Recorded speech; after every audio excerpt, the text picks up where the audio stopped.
Okay, so we have a new episode of Legends and Leaders, and today it's great to have David here.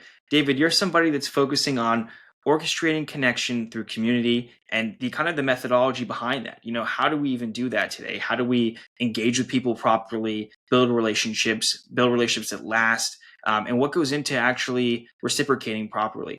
And I think it's something that it's so important today. We're in a time where we're very connected online, but it's difficult for people to make relationships that really matter. And I think that you've spent a lot of time studying this. You have an upcoming book coming out talking about what it takes to really build community correctly. So I'm excited to have you here and to get into your story. Well, thank you, Ben. I'm excited to be here to talk about this. The irony is, the way I view the world, everything's based on relationships. Uh, We might have gotten lost in the way technology gave us like likes or views or high fives or things like that. But humanity's always craved connection. Business, philanthropy, everyone's always worked from that idea of a friend of a friend. mm, But that there really can be a sophistication and a structure to make that authentic and to really deeply understand, which is in the book that my colleague Noah Askin and I have coming out this August, uh, to really understand that there are certain principles, certain tactics and strategies to not just build this for yourself, but how to surround yourself with people doing the same to create better outcomes and more purpose in your life. mhm. Yeah, I agree with you. I think relationships are at the core of so much of what we do and how we operate. So just kind of going back to the interest here, David, like what made you so interested in focusing on building community, how to build a community correctly, studying this area, wanting to build, become like a knowledgeable person in this category? What made you so interested in all this? Was there a personal experience or something that led to all of it? When I was 12, I got incredibly sick. My mother hates this every time, but I say it anyway. We call this in my family the year I died. Huh. And, that wasn't that type, but like, every time I go to hospital or to get blood drawn, like it brings me back to that trauma. And then I'll take you like a decade into my life, I never felt I fit in middle school and high school and college, into my early careers in New York. And then I started running this global charity. I thought it was this amazing dream job, and the work of the charity was. But there was this, little known financier named Bernie Madoff who happened to have stolen billions of dollars from millions of people. And the charity that I had taken over had total losses. And I had to reinvent the way that I networked. And I stopped using that term network. And everywhere I went, purposely adding diversity to my community, the people around me. If I was in art and you were in climate change, I'd rather talk to you than somebody in arts. And then as I got to know you, I'd figure out who you needed to know. And eventually that would turn back around into somebody that person knew, who introduced me to somebody that along that chain then got me the result that networking would have got me. And that's when I realized it was actually community driven, that it was much more intentional of looking at somebody based on the content of their character, what they're after. And once you learn that, you know what their why is. And I've built now a very sophisticated way to match those whys to each other.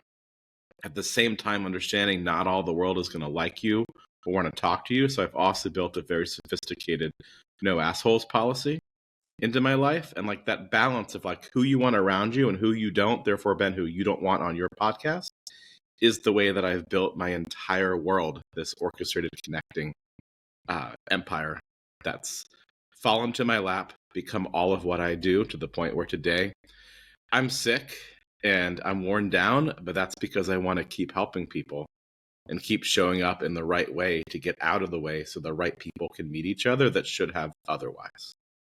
David, why do you not like the word network? Like why specifically you're not a fan of that? You know, it's the stigma attached to what people believe it is. Uh, When I think of networking, I think about the fact I was just at a family office conference last month. I meet this person. They ask my name, and as they are listening to my name, there's a business card shoved right in my face. mhm. And the next thing after that is, well, let's find time and let's connect, let's network. There was no substance to that meeting yet. There was no reason to do it. I didn't need a business card. Those are even rare. Now everyone bumps or taps or scans their LinkedIn or WhatsApp, but like there was no reason to connect yet established. That's what the networking is. When you connect with somebody, and this word dates back centuries with different meetings. When you connect with something, when you connect for something with somebody, you find suddenly that there's something you have in common. There's a friend you have in common. There's a passion you have in common, a geography, like the two of us with Florida, like whatever it might be. Then you have something to build upon. But if you don't have something to build upon, that's networking. When you have something to expand upon, that's connecting. Interesting.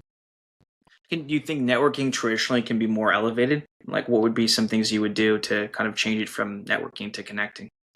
So to elevate it takes a specific mindset. Mhm. It takes a self-awareness. You have to understand how you show up in this world, what the culture is that you're stepping into, not just in terms of a foreign culture or not, but what every environment is. And the more you're around people who look like you and talk like you, the less interesting it is and the less interesting you are. In this world where the word diversity is maybe taboo in certain circles, like I still embrace it because every innovation on this planet has happened from people from different cultures and different groups coming together to build something differently together, to innovate. It's why we have Google. It's why we have blood transfusions. We have all of these things because somebody from another world walked into ours and said, how about this instead? So when you have that mindset, you're no longer even networking, Ben, in terms of the way it's approached.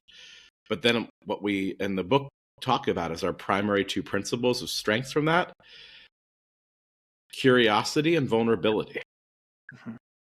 Think about how many times you meet somebody outside the context of your podcast where they just talk about themselves the whole time.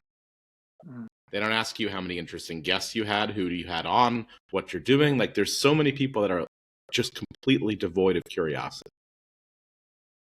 Then think about what happens if you could hack that by sharing something vulnerable about yourself, something that you're going through, something that you're reacting to. And those two together either create this virtuous cycle of connectivity or grab that business card, say thank you, and walk away.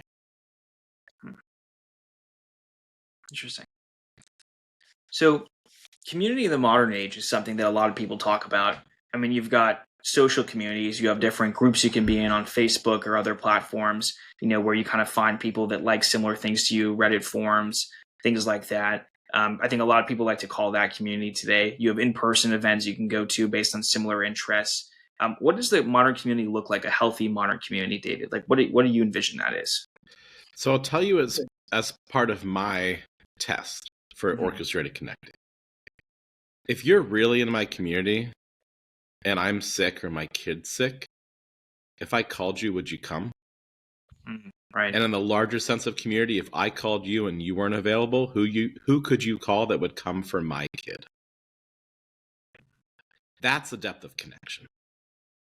So when I look at community, there's a whole bunch of different ways people come together, and it can literally be from sports to finance to where you live, the world of pickleball and more pickleball. Like it doesn't really matter, right? If you're coming together to share part of your life and your time, and there's something more than just the being there, anything can be community. The difference is when it becomes purposeful.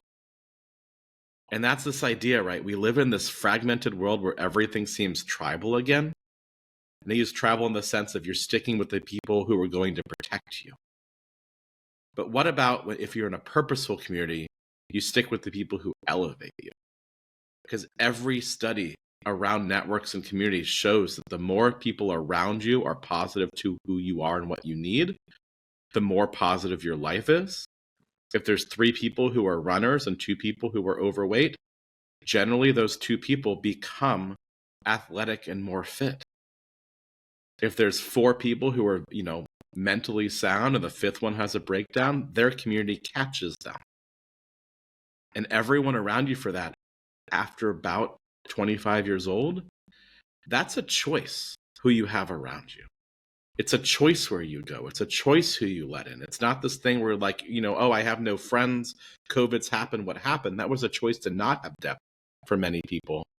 Be caught off guard that the people that they thought they knew wouldn't actually show up when they needed it. For me, a community shows up in that way, in any way that one might think of as a need beyond your own. Interesting.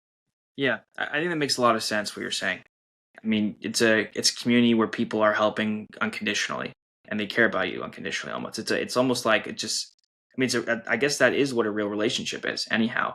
It's it's reciprocating, not necessarily just based on like superficial value.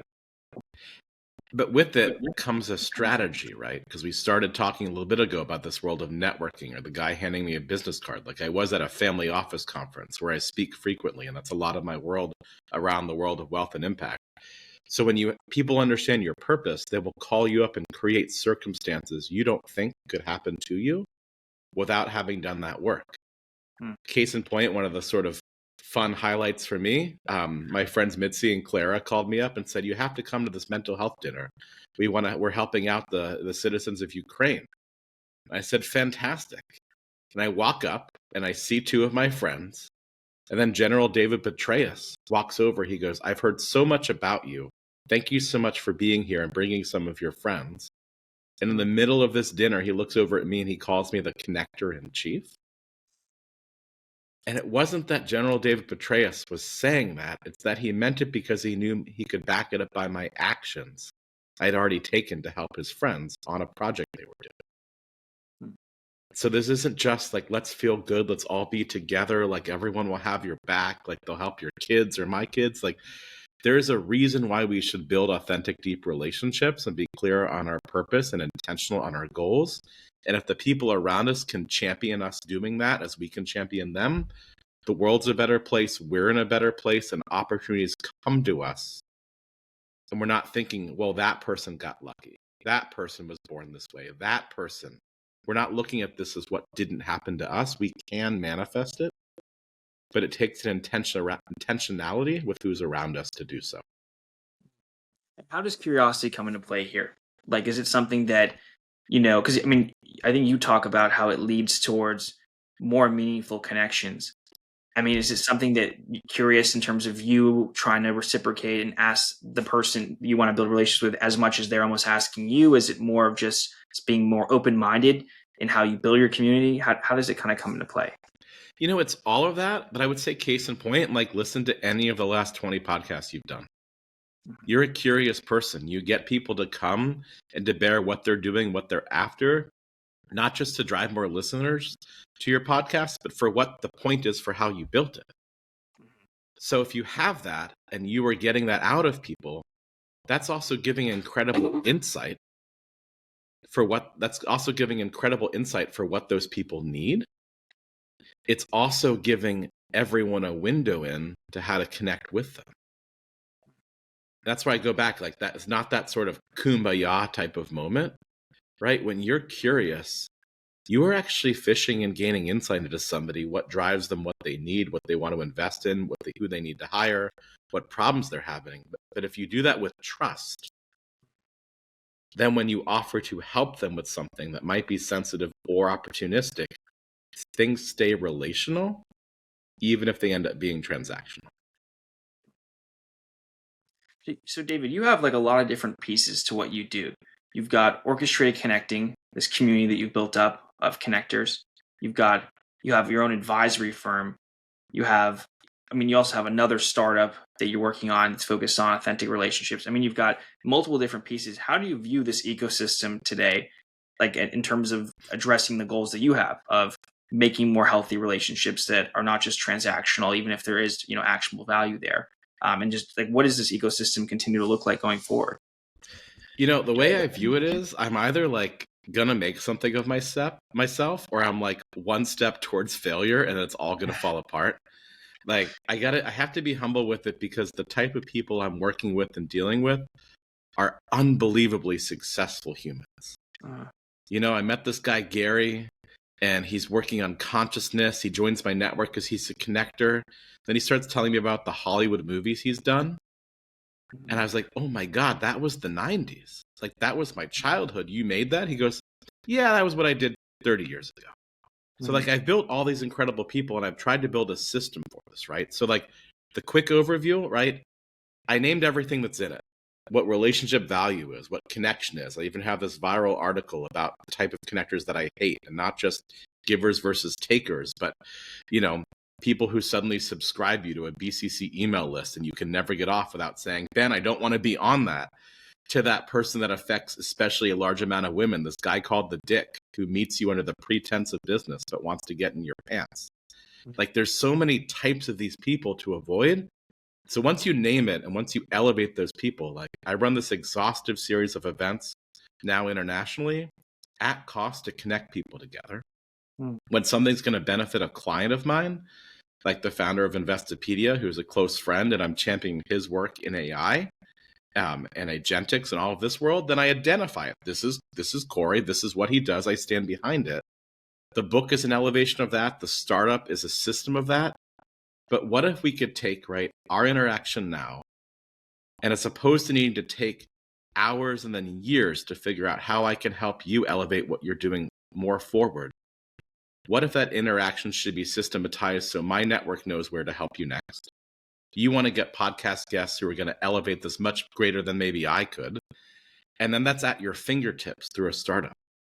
And the people around you, from having read my book, are more intentional to support you, not just go, oh, hey, it's great, you got this podcast, how'd it go? But they didn't really listen. What if they were listening to you? Because something in what I've created now at a global scale settles with them and makes us much more intentional together. My hope is that that keeps moving in that direction. We don't look at this fragmented world as something we can't solve and haves and have nots, but we look at this world as something where we can get what we need and help others do it. It helps others do it without this world of everyone trying to take from each other to one-up each other and to keep power or use their fame for some ill-begotten gains, but instead do something that maybe solves the fact that homelessness in the US shouldn't exist based on how wealthy a country we are. And maybe that's because we don't address the mental health components of it. It's crazy walking around Miami, walking around New York, San Francisco, every major city I've been to, and some smaller ones. It's crazy how much we turned a blind eye to people for which a few dollars a day could change their life. Do you think that the reason you're like this today and that you care is because of the nonprofit work that your mom was doing and you saw that? 100%. I grew up with really incredible parents. I didn't understand how lucky I was till I met most of my other friends in this world. And I was like, wait, it's not normal that when my parents come visit me, all my friends want to come join us for dinner and to play games. And I mean, my dad's like eccentric and crazy as a Shakespearean scholar. And my mom's the quiet one, sort of like Silent Bob, or I call her like Silent Roberta, where like she says nothing, but then the thing she says like changes your life. But I've always wanted to focus on doing something more than just what I needed. The success of my startup, hopefully the launch of this book, will become, in an ideal world, something scalable to give me a better platform. But I've had this very unsophisticated strategy from day one, which is you're not connecting to me to talk to me. You're connecting to me so I can get out of the way to the right person you were supposed to meet. Now that I've done this tens of thousands of times, if I can do this hundreds of thousands of times and have somebody listen and go, oh, well, I could maybe think about how to help the homeless. I live in LA. I go, well, talk to my friend Eric. He built the homeless response to the LA mayor during COVID. It's a white paper now used in hundreds of cities.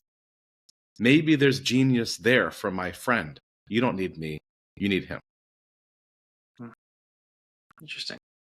Yeah. I mean, it's very efficient the way you're talking about here. You just try to be as efficient as possible. Don't you run out of time every day to do everything you need? Right. You know, I mean, you might have this leisurely life in Boca Raton, but it doesn't mean, right, that like you are going to be able to do everything you need unless somebody says, you know what? I heard what he's doing. What more can I do to help him without him asking? And if that's strategic and that also helps the person helping you, then things move forward. Mm-hmm. It's not simply like, let's just all be in a better place and the world will be better. Like there are problems. So overcoming those problems are also going to be incredibly profitable for the people who do it and meaningful for the people who support it. And if we sit by and let the world feel like it's always crumbling, that means somebody else is taking advantage of that world. And a purposeful community or communities can actually systematically and surgically change that. So one of the pieces that you have as part of relationship and community building is is specifically making sure that you are vulnerable enough at different points in time. It's a practice vulnerability. I think it's something that like some people are accepting of today, and some people are kind of not as into. Because it may be hard to be vulnerable. They don't want to be vulnerable, and also it's not a comfortable feeling. Are there ways that you've thought about making that more possible, and for people to kind of get to that kind of state? And how important do you think it even is to fostering, a community that's wholesome and authentic? You want to know the easiest way to filter out a selfish person from your world? Tell them something vulnerable and watch them not respond. I have been dealing with, for the last year and a half, an 86-year-old father who's turning 87 in about a month, who may at some point have one of those life-changing health experiences where the way he now lives with a catheter permanently is going to really affect his psyche and his life.